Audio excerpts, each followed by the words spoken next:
Em 2021, eu fiquei com pré-obesidade, mas assim, eu era outra pessoa. A minha saúde estava tão fragilizada que eu tropecei, caí da altura do corpo e fraturei o quadril. Então, assim, os meus ossos estavam fracos, eu não tinha musculatura, eu não tinha nada. Eu estava muito mal de saúde mesmo, com anemia e tudo mais. E eu não conseguia treinar porque... Uma vez eu fui gravar uma participação de um filme, levei uma babá, tive uma situação muito complicada. O pessoal do hotel falou que ela estava maltratando o meu filho. Nossa. E eu fiquei traumatizada, isso eu não contei em lugar nenhum, né? Eu fiquei traumatizada e eu decidi não ter mais babá. Então, era muito difícil para mim ir treinar, porque eu decidi estar ali ativa e não deixar o Jake com ninguém. Então, basicamente, eu falei, bom, vou deixar para treinar quando ele crescer, eu consegui deixar ele e tudo mais. Mas ficava isso na minha cabeça, não é possível que não pensam nas mães. Quantas mães estão passando por isso? Porque eu, com uma rede de apoio, com situação financeira, com uma posição totalmente privilegiada, ainda assim encontrei dificuldade nisso e deixei de lado a minha saúde. Né? Sim. Porque a gente, acho que é uma coisa de mãe, assim, a gente se deixa por último. Então, quantas outras mulheres estão passando por isso no Brasil, sabe? E aí eu comecei a pensar, nossa, também tem gente que olha o irmão, porque eu olhei os meus irmãos a minha vida inteira. Então tem gente que olha o irmão, não consegue treinar também, às vezes tá com a irmãzinha. Por que não abrir uma academia com um espaço kids, e não só um espaço kids ali, uma salinha com uma telinha para a criança ficar assistindo distraída. Não, eu vou colocar um brinquedão para a criança realmente ficar brincando, aprender.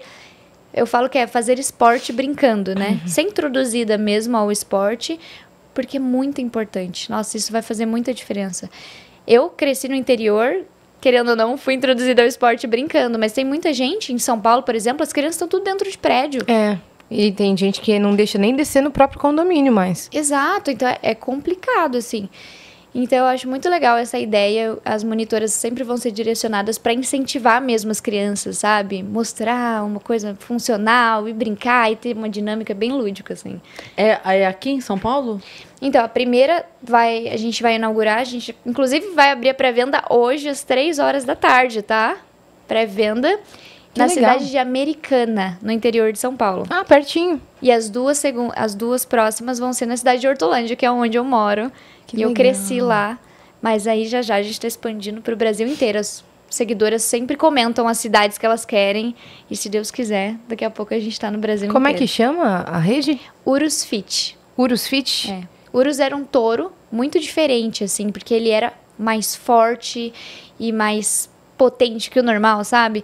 E eu acho que representa muito quem nós somos, no fundo. Independente, a academia não é uma academia só para mulheres.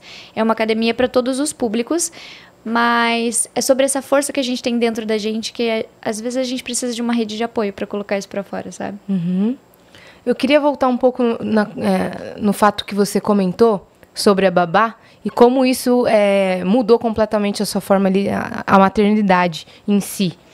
Porque depois disso até você começou a focar muito seu conteúdo sobre maternidade, sobre a sua criação, né, com o Jake, a criação do Jake. Como é que foi essa tomada de decisão e o que de fato aconteceu? Quem percebeu que estava maltratando, queria entender. Porque a gente já passou por uma situação dessa de ver criança sendo maltratada. Então, a gente precisa falar sobre essas histórias. A gente foi a pessoa no hotel. Sim. Ah, entendi. Então, eu fui participar de um filme, foi gravado no Rio Grande do Sul. E aí eu levei a babá e o Jake, então tinha diária de madrugada. E aí, quando eu cheguei no hotel, o pessoal do hotel falou, olha, no café da manhã ela estava maltratando seu filho. Xingando ele, puxando a orelha. Imagina, não tem prova, você fica meio insegura, mas por que as pessoas iam inventar isso? Então, é uma confusão de sentimentos e uma culpa gigantesca. Eu fui pro set de gravação logo em seguida, e eu tinha que pegar um roteiro assim, decorar uma fala, e eu não conseguia parar de chorar. E eu gravei um vídeo pra mim no futuro. Assim, nunca vou postar esse vídeo em lugar nenhum, mas eu gravei um vídeo falando você é muito forte, você consegue, para de chorar, que você tem que trabalhar. Mas isso vai te ensinar muito sobre as suas próximas decisões, sabe? E foi, assim, bem traumático. E eu não tenho certeza até hoje, eu não sei direito o que aconteceu. Mas essa culpa de, caramba, eu tô trabalhando, eu podia só estar com ele. Podia só abandonar tudo e ficar cuidando do meu alecrim dourado, sabe? É muito complexo. Mas hoje em dia o mundo é muito difícil para crianças, né? No geral. Assim, nossa, a gente vê coisas que... Eu passei o meu Natal fazendo um projeto voluntário na comunidade de quilombolas. E é na região do Vale do Ribeira. É uma região que ela é isolada por um rio. Então, assim, quando chove, o rio sobe, não tem como chegar, porque só tem uma balsa manual. É presa por uma corda, assim, e eles puxam, então é muito difícil o acesso. Eles não sabem o que é hambúrguer, é refrigerante, não tem acesso, sabe? E a gente fez uma ação lá, levou comida, lanche, presente, árvore de Natal, pintura facial, muita coisa. E eu vejo quão... até nesses lugares que são isolados, as crianças sofrem com coisas absurdas. A exploração e tudo, sabe? Então é um mundo cruel para crianças. E todo cuidado é pouco, assim, Sim. sabe? Então eu sou uma pessoa muito... Eu sofri traumas na minha infância. Sabe aquela pessoa que repara quando a criança está sentada no colo dos outros? Eu sou essa pessoa. Porque eu já sei o que é viver na pele na infância. Então eu sou uma pessoa que eu prefiro... Na dúvida, eu prefiro não expor uma criança a uma situação. Sempre. Então, Sempre. naquele momento você já decidiu, tá, o Jake não vai ter mais babá. E aí, como você mudou a sua rotina para estar mais perto dele? E como você conseguiu conciliar o trabalho com isso? Olha, na época eu ainda era casada, então ele sempre me ajudou muito nisso. Eu dei uma freada gigantesca na carreira, que tinha acabado de começar, inclusive, porque eu nunca trabalhei com internet. Eu não fiz uma coisa que eu construí a minha carreira. Meio que as pessoas vieram de curiosa ver quem que eu era e ficaram porque gostaram do meu jeitinho. Inclusive, eu tô super desconfortável, eu posso tirar meu sapato? Lógico, nossa, pelo amor de Deus. Gente, eu tava aqui lembrando da Jut. Vocês lembram da Jut? Claro. Inclusive, eu escutei o podcast do Chico Feliz inteiro, que ele foi atrás dela. Você viu esse? Eu não vi. Sim, ele acabou de lançar, escute depois. Meu Deus. Mas lembra da Jut? O que você ia falar dela? Ai, não, que eu tava lembrando dela, eu falei assim, nossa, se fosse a Jut, ela já tava toda confortável. Será Sim. que eu me desconstruo aqui? Sim, ela tá morando numa casinha no interior, no topo de uma montanha, bem isolada. Meta. Sim, Eu acho que ela chegou num ponto, assim, que ela... sim, entendeu criando o filho que- dela. Olha só, que é extremo, né? Extremo. Mas você vê que ela entendeu que ali, pra ela, dentro do universo dela, seria melhor. Uhum. E... Ai, gente, esqueci o que eu tava falando. Não, sobre conciliar o trabalho, que o seu ex-marido te ajudava sim, muito ele nisso. me ajudava muito. Eu consegui desacelerar e ficar bem focada com o Jake. E tudo que eu fazia também, eu levava ele, querendo ou não, né? Então, as poucas coisas que eu topava, ele sempre estava comigo. Sempre.